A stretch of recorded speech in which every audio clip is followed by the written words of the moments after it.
What's up everyone? Welcome back to the channel.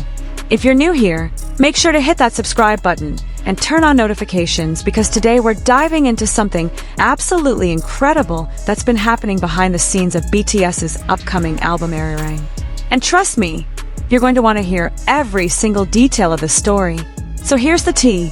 Grammy-winning producers, like the actual legends of the music industry, are losing their minds over what they witnessed in the studio between Suga and Jimin. And I'm not talking about casual compliments here. These are people who have worked with Kendrick Lamar, Adele, Beyoncé, literally the biggest names in music, and they're saying what Suga did for Jimin during the Arirang recording sessions was next level. Let me tell you exactly what went down. Mike Will made it. You know him, the producer behind some of the biggest hip-hop and pop hits of the last decade. Multiple Grammys to his name, he spent weeks in the studio with BTS during Arirang. And at a Super Bowl after-party, because apparently that's where all the industry gossip happens, he straight up told people that watching Suga mentor Jimin on lyric writing was one of the most impressive things he's ever seen in his entire career. And remember, this is someone who's seen it all. He said, and I quote, "It wasn't just about teaching technique, it was about unlocking something deeper, helping Jimin find his authentic voice as a writer. The patience, the dedication, the way Suga would explain not just what to write but why certain words carry emotional weight. That's next-level mentorship." Now let's pause for a second and think about what that actually means. We all know Suga as this incredible producer and songwriter. The man has over 100 credits to his name. He's written some of BTS's most meaningful tracks. But what Mike Will Made It is describing goes way beyond just being good at your craft. He's talking about the ability to teach, to guide, to bring out the best in someone else. And that's a completely different skill set. Here's where it gets really interesting. Arirang drops March 20th, right?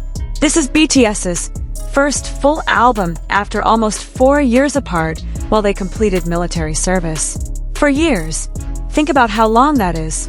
And during that time, all 7 members had space to grow, to think, to figure out who they are as artists beyond the constant cycle of comebacks and tours.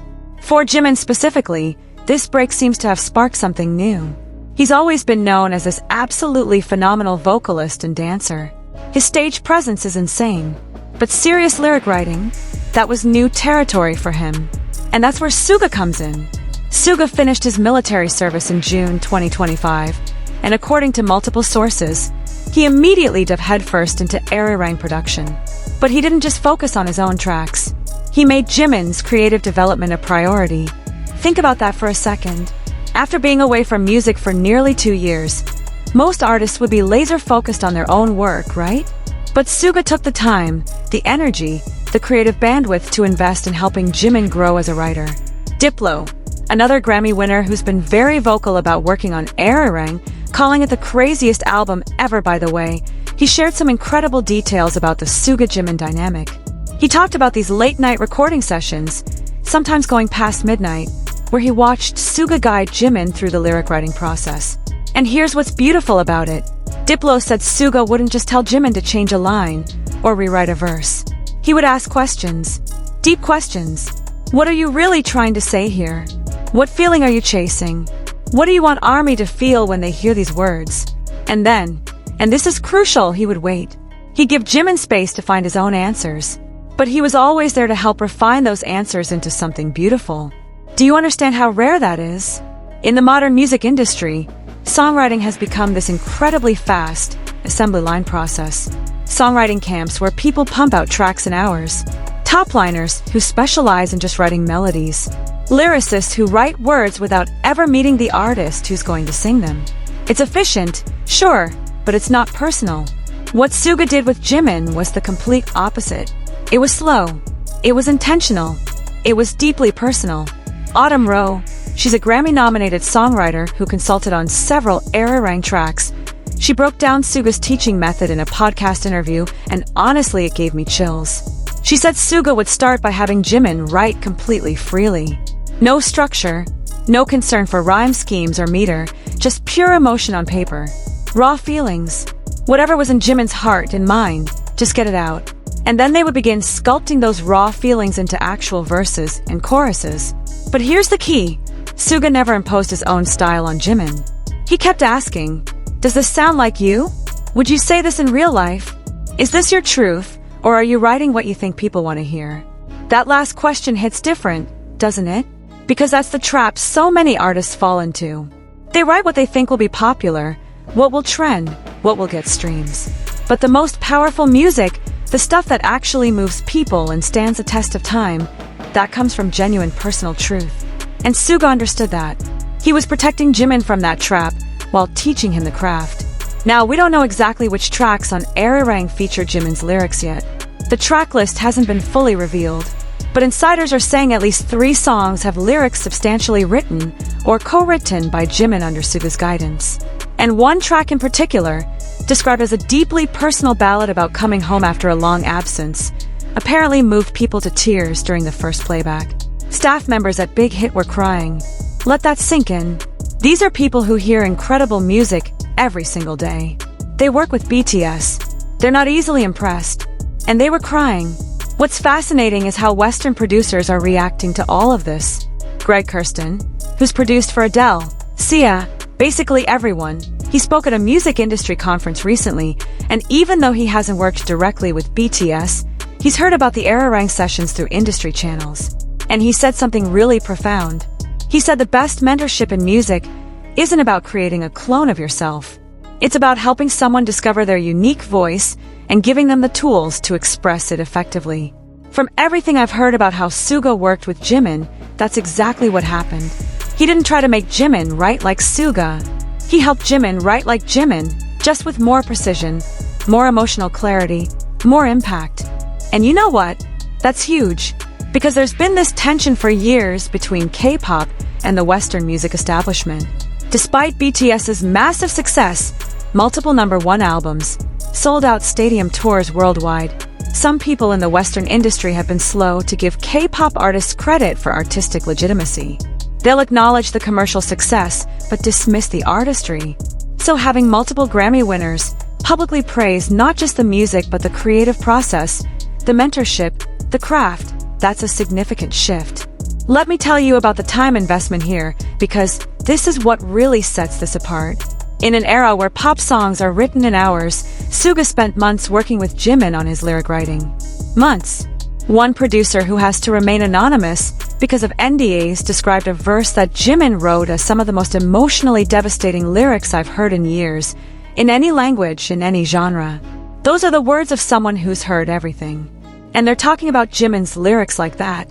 But it wasn't just technical instruction. Multiple sources describe sessions where Suga would share his own struggles, his experiences with writer's block, self-doubt, the pressure of trying to put complex emotions into words. By being vulnerable about his own creative process, Suga created a safe space for Jimin to embrace imperfection, to understand that struggling is part of the process, that great writing doesn't just flow out perfectly formed. It's messy and difficult and requires patience and revision, and sometimes you want to throw your notebook across the room.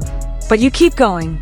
Dr. Rebecca Moore, she's a music psychologist who studies creative mentorship in the industry. She weighed in on this and said effective creative mentorship requires both technical knowledge and emotional intelligence.